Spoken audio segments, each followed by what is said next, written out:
మంచినీళ్ళ కోసం గోతులు తవ్వారు, పూడ్చకుండా వదిలేశారు అని చెప్తా ఉన్నాడు. ఆదోనిలో ఎక్కడికన్నా పోండి, ఈ వార్డే కాదు ఏ వార్డుకు పోయినా సరే ఇంటింటి కొళాయి మంచినీళ్ళు ఇవ్వలేదు అని కంప్లైంట్ చేస్తూ ఉన్నారు అమ్మలు అక్కలంతా కూడా. ఆదోని ప్రజలు తెలుసుకోవాల్సిన ఒక అంశం కూడా ఉంది. ప్రధాని నరేంద్ర మోదీ గారు, కేంద్ర ప్రభుత్వం దేశవ్యాప్తంగా ఆదోనిలో కూడా ప్రతి ఇంటికి కూడా నీళ్ల కొలాయి ఇవ్వాలా అనేటువంటి సిద్ధాంతం, పాలసీతో 100 కోట్ల రూపాయలు ఆదోనికి పంపించింది. పంపించి 4 ఏళ్ళైంది. 4 ఏళ్లలో అక్కడక్కడ గోతులు తవ్వినారు, లైన్ వేయలేదు. ఇచ్చిన డబ్బుల్ని ప్రజలకు చేర్చాల్సిన బాధ్యత ఇక్కడ అధికారులది, ఎమ్మెల్యేది. కానీ పూర్తిగా దాన్ని పట్టించుకోకపోవడం, నిర్లక్ష్యం చేయడం వల్ల 4 ఏళ్లుగా ఇంటింటి కొళాయి అనే అంశం పూర్తిగా జరగలేదు. దానికి తోడు కేంద్ర ప్రభుత్వం నుంచి ఇచ్చిన డబ్బుల్ని ప్రజలకు ఖర్చు పెట్టలేదు అనే అంశం వల్ల ఆ డబ్బులన్నీ మళ్ళీ వెనక్కి వెళ్ళిపోయాయి. నేను ఇక్కడ ఉన్నటువంటి వైఎస్ఆర్సీపీ ఎమ్మెల్యేని సీరియస్గా అడుగుతా ఉన్నా, ఏమయ్యా కేంద్ర ప్రభుత్వం ప్రజలకు నీళ్లు ఇవ్వమని చెప్పి, ఇంటింటి కొళాయి ఇవ్వమని చెప్పి డబ్బులు పంపిస్తే నువ్వు ఎందుకు వెనక్కి పంపించినావు? ఏమిటి నీకు బాధ? ప్రజలకు నీళ్ళు ఇస్తే నీకేమైనా కష్టమా? ప్రజలు అల్లాడిపోతా ఉన్నారు కదా. 4 రోజులకు ఒకసారి, 5 రోజులకు ఒకసారి కూడా నీళ్లు అందట్లేదు. కొళాయిలు కావాలని ప్రజలు అడుగుతా ఉన్నారు. కొళాయిలు వేయడానికి ప్రభుత్వం కోట్లాది రూపాయలు, సుమారుగా 380 కోట్లు 400 కోట్ల రూపాయలు ఇక్కడ పంపించింది కదా. ఎందుకు ప్రజలకు ఖర్చు పెట్టలేదు అని అడుగుతా ఉన్నా. కేవలం నీ కమిషన్ రాలేదని, దాంట్లో కాంట్రాక్టర్లు డబ్బులు ఇవ్వము అని చెప్పారని. ఎందుకంటే వీళ్ళ చుట్టుపక్కల ఉన్న కాంట్రాక్టర్లు అయితే ఈయన కమిషన్ ఇవ్వందే పని జరగదు. అదే కేంద్ర ప్రభుత్వానికి సంబంధించిన మనుషులు వాటిల్లో కమిషన్లు ఉండదేమో. అందువల్ల నువ్వు వేయలేదా? లేదా కమిషన్ కంటే కూడా పెద్ద పనులు ఉన్నాయా నీకు? జనాల స్థలాలు కబ్జా చేయడమో, జనాల మీద దోచుకోవడమో, దాంట్లో వచ్చిన ఆదాయం ఈ చిన్న కమిషన్లో రాలేదా? అసలు ప్రజలకి నీళ్లు ఇవ్వాలని ప్రభుత్వం చెబుతూ ఉంటే కూడా, డబ్బులు పంపిస్తే కూడా నువ్వు ఎందుకు వేయలేదు, ఎందుకు నిర్లక్ష్యం చేసినావు అని అడుగుతా ఉన్నా. ఈ ప్రజలే కదా నిన్ను 2 సార్లు 3 సార్లు ఓట్లేసి ఎమ్మెల్యేగా గెలిపించింది.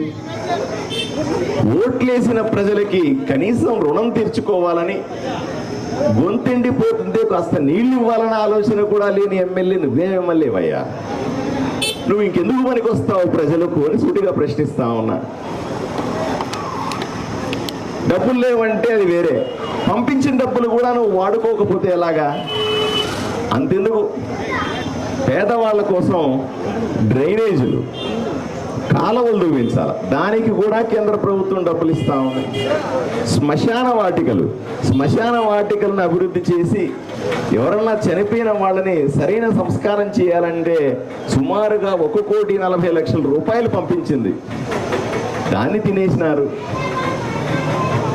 ఇక్కడ ప్రజలకు అవసరమైనటువంటి మరుగుదొడ్లు ఇంటింటికి ఉచితంగా ఇవ్వమని చెప్పినారు. మరుగుదొడ్లు ఇవ్వలేదు, ఆ డబ్బులు తినేసినారు.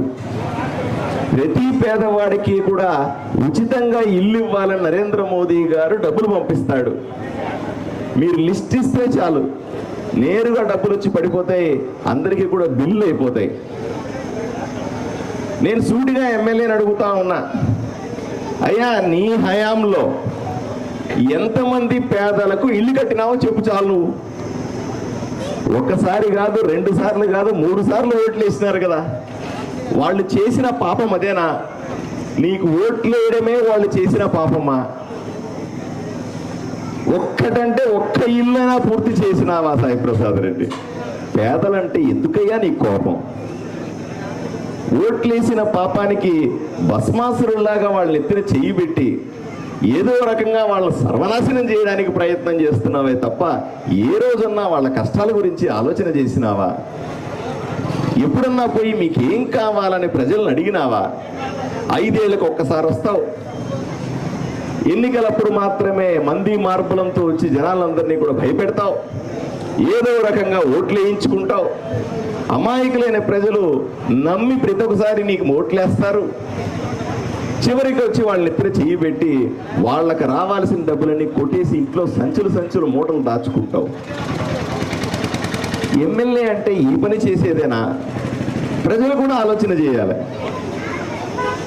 ఏ రోజు మీ కష్టాలను పట్టించుకునేవాడు, ఏ రోజు కూడా మీ అవసరాల గురించి ఆలోచన చేయనివాడు, ఏ రోజు కూడా మీరు కనీసం మనుషులుగా చూడనివాడు. ఎమ్మెల్యే అంటే దేవుడా ఏమన్నా? అమ్మ మీకు అందరికీ చెప్తా ఉన్నా, అయ్యలారా మీకు అందరికీ చెప్తా ఉన్నా, మీరు ఓటేస్తే గెలిచి మీ ముందు చేతులు కట్టుకొని నిలబడేవాడు ఎమ్మెల్యే. మీ ఎమ్మెల్యే ఎప్పుడైనా సరే మీ ముందు చేతులు కట్టుకొని నిలబడి నీకు ఏం కావాలని అడిగినాడా అని సుడిగా ప్రశ్నిస్తా ఉన్నా. ఏమన్నా అంటే ప్రజలందరూ వచ్చి నా ముందు చేతులు కట్టుకోవాలా, ఒంగొంగి దండాలు పెట్టాలా, పొళ్ళు దండాలు పెట్టాలా అని అనుకునే ఈ ఎమ్మెల్యే మీకు అసలు పనికొస్తాడా అని అడుగుతా ఉన్నా.